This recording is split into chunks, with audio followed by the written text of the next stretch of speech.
Oh man, I am beat after watching Secular Talk destroy that retard Razor Fist on that debate with the drunken peasants. But anyway, it's now time for Week 8. By Week 8 picks of the 2017 NFL season as we're getting close to the halfway point. And last week I had my best week ever so far this season, 11-4. I was really surprised because the 1 p.m. games, I was horrible. But that was the only loss I had. I went undefeated for all the 4 p.m. games onward, so that was quite impressive. Hopefully I can keep this up in order to salvage my terrible season so far with my picks. And here's the playoff stands. After 7 weeks in the AFC, it would be the Steelers and Chiefs with the byes. How much have the Chiefs have fallen those 2 straight losses? And it would be the Dolphins going to the Patriots and the Bills going to the Titans. And in the NFC, it would be the Eagles and Vikings with the byes, with the Packers going to the Rams and the Seahawks going to the Saints.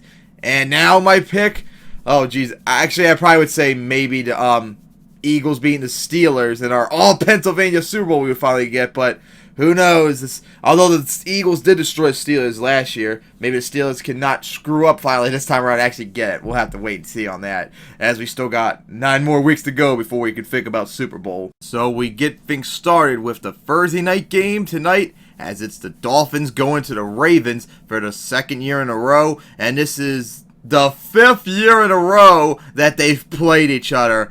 And just think, if they finish the exact same seed and at the end of the season, they'll play each other again in Baltimore in 2018 before the Ravens go back to Miami in 2019. So that'll be something if they could play each other 7 years in a row.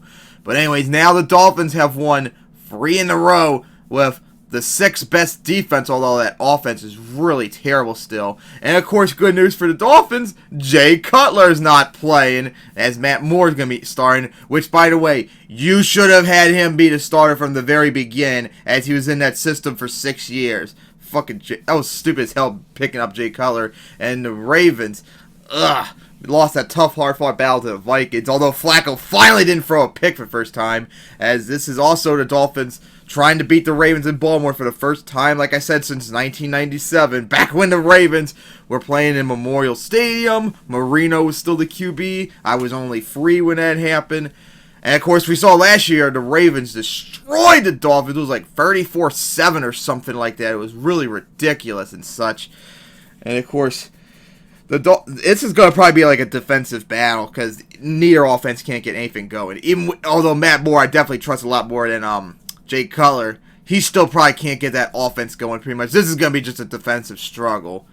And I don't really trust it. I wouldn't be surprised if the Dolphins get it, but I just don't trust them going to the Ravens, especially since they got destroyed there last year. So I think the Ravens will win it, but seeing how the Ravens have been inconsistent, I wouldn't be surprised if the Dolphins somehow pull off an unbelievable 5-2 record. And then we get to the final London game, as this one's at 9:30 instead of 1 p.m. like Cardinals and Rams was last week, as it's the Vikings going to the Browns for the first time since 2009, as the Vikings make their first appearance in London after 4 years, and the Browns, I believe, are making their very first appearance in London, as the Browns are trying to avoid 0-8 for the 2nd year in a row. And damn, pretty good job by the Vikings handling their business with the Ravens with the 5th best defense as I looked up and such. And it looks like right now, unless they screw the pooch, they could be easily the contender to win the NFC North and maybe run away possibly with a first-round bye, since I don't really trust the Rams or Seahawks to get it, and I most certainly don't trust the Saints or anyone else in the NFC South to get it. So this could be a good season, maybe chance for the Vikings. And the Browns, they had such a hard-fought game against the Titans, especially defensively, but just couldn't pull it off in the end. And of course, the Vikings should maybe have a field easy day with the Vikings statistically the worst offense in the league at the moment. And the Vikings have the 5th best defense, so I think the Vikings will win it. But don't be surprised if the Browns somehow pull it off. It's usually like around this time of the year when even the worst teams, if they have like a losing record this long, like 0-7 or something like that, they could possibly pull it off. That's how it's usually historically done when they get to like 0-6, 0-7, stuff like that. And the Vikings have also been somewhat, although not as bad as maybe like other teams like the Steelers, they've also been inconsistent sometimes against bad teams too. So you gotta look out for that. But I think the Vikings will get it. And then we finally get to the 1 p.m. games, starting with the Raiders going to the Bills for the first time since 2011. As holy shit, what a game that the Raiders did against the Chiefs. That final streak, fucking back-to-back like fourth down plays at the goal line, for crying out. That was incredible. They got so lucky to get that off. That was a very needed win. And the Bills also getting their own comeback against the Buccaneers last week. That was really needed too. As, oh boy, this is going to be a very difficult game to pick, as the Raiders, I can't say they've really like turned around yet. They still kind of struggled, and they barely beat the Chiefs last week. And honestly, they probably, if you think about it, may have even outright been 2-5, and of course not having Marshawn Lynch because of his stupidity. Although he hasn't been really doing as good this year either, so it probably wouldn't have made much difference anyway. Oh boy, this is a tough game to pick. Will the Raiders somehow maybe continue this comeback and continue to like go long for the season and possibly make a wild card run, unless the Chiefs somehow keep collapsing? Maybe they can make the comeback and win the AFC West, or will the Bills finally start getting their shit right and finally being the supposed surprise team that they're supposed to be this year? And the Raiders beat the Bills the last time, and that was in Oakland in 2014. But the last time it was at the Bills in Buffalo, the Bills have won like every single game so far. Matter of fact, the Raiders haven't beaten the Bills in Buffalo since 2002, I believe. So this is, like I said, this is a difficult game to pick. I'm really torn on it. But I won't be surprised if the Raiders get it, but I think I'm going to pick the Bills for this one, especially with their second-ranked defense. And it's the Colts going to the Bengals for the first time since 2013, as the Colts, with the league's worst defense, got absolutely obliterated at home by the Jaguars. And for God's sake, Blake Bortles had a good game, for crying out loud. He had a really good game. If you let Blake Bortles have a good game, you know you fucked up. So yeah, the Colts team is probably up there as like one of the worst teams in the league right now, even though their record isn't even close to the worst.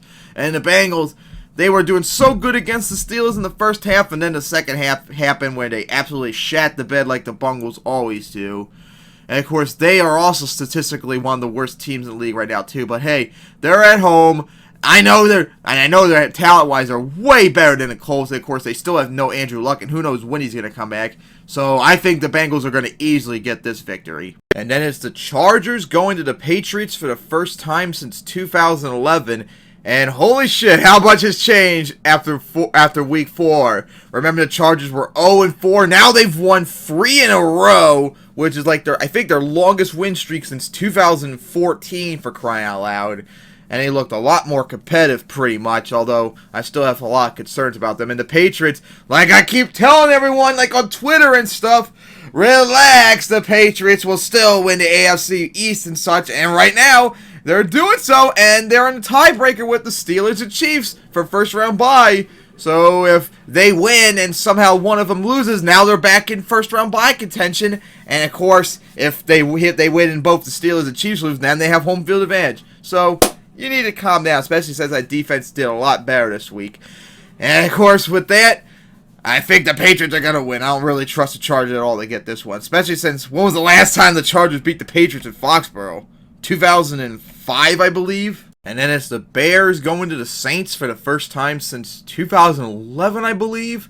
As holy shit, the Bears have now won 2 in a row for the first time since 2015 with that dominant defensive effort against the Panthers.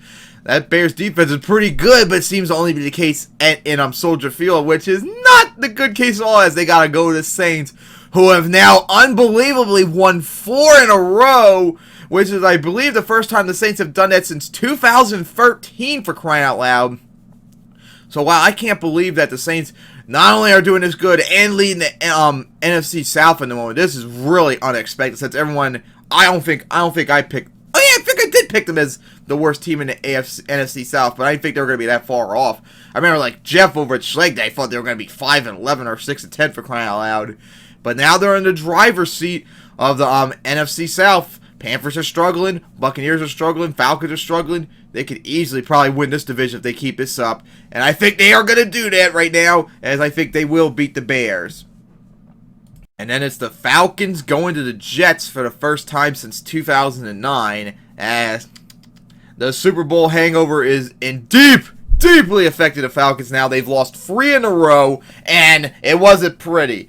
They haven't even scored 20 points the last 3 weeks. They fucking just scored 7 points for crying out loud against the Patriots for crying out loud. This team has definitely regressed big time, and maybe last year was just a fluke so far. And the Jets, they blew in the end against the Dolphins. I think didn't they have like a 28-14 lead, and then they blew it when they tied, and Josh McCown threw a pick deep into their territory or something like that. So yeah, that was a very disappointing finish. I mean, just think if if things went differently for the Jets in the last 2 games, they could have been possibly 5-2 for crying out loud. But in the end, they just blew it as the Jets always do. And of course, this game, I know at the beginning of the season, the Falcons just came off the Super Bowl loss with that #1 offense, and the Jets were like one of the worst teams. But I actually thought that the Jets might actually pull it off throughout the entire season, since they have done a much better job against the Falcons. And of course, the Falcons being a hangover, I thought this was going to be like a game that they'd probably lose. And believe it or not, although I won't be surprised if the Falcons win, I think I'm going to pick the Jets for this one, since I trust the Jets a lot more than I trust the Falcons. And that is saying something. That's how really regressed the Falcons have done so far this year. And then it's the 49ers going to the Eagles for the first time since 2011, I believe, as the 49ers are trying to avoid 0-8 for the first time ever in their 71 years of existence. And this is the most lopsided game in terms of record so far this year. The 49ers, one of the last 2 undefeated teams, and the Eagles with the best record in the league right now. And the 49ers, they got destroyed by the Cowboys. I couldn't expect that. And so far, yeah, it is starting to be kind of obvious. The 49ers are a road team now, which is funny because the last 2 years they were like the road team where you have to take them seriously at home. Now you gotta start like taking them seriously on the road, which is quite unbelievable. And the Eagles now 5 in a row. I think they do have the best win streak in the league, I believe. And they are looking really good. I think it's going to be quite obvious they might run away with the NFC East unless the Cowboys and Redskins might make a huge-ass run for it, especially since they have yet to play the Eagles at all.